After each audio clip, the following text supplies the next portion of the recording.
ఏవైనా జీవరాశులు మనం చూసి అవి భయపడతాయి, వాటిని చూసి మనం భయపడతాం. పట్టుకొని మెల్లగా కవరు సాయంతో దేని సాయంతో ఒక దాని సాయంతో పట్టుకొని మెల్లగా ప్రయత్నం. ఇక అవి కదులుతుంటాయి, దానిపైన దానికి ఉంటుంది. మెల్లగా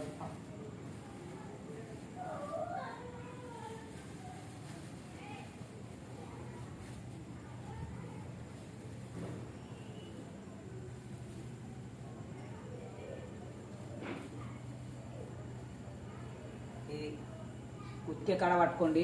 ఎవరైనా సరే ఇట్లా కవర్ సాయంతో అయినా భయపడతాడు. ఇట్లా కుత్కె కడ పట్టుకోండి. చూపిస్తున్నా మీకు. నేను కుత్కె అట్లా గిట్ట పట్టుకోను. ఇది కదులుడు చూడండి, దీని తోక కదులుడు చూడండి. ఇగో ఇగో నోరు తెరిచింది చూడండి. దీన్ని నాగుపాము అంటారు, కోడే నాగుపాము. చూడవచ్చు, ప్రతి ఒక్కరు చూడవచ్చు. పానం ఉన్నది, ఇంకా పానం ఉన్న పాము ఇది. చూడండి, ఇగో ఇగో ఎట్లా తెరుస్తున్నా చూడండి నోరు.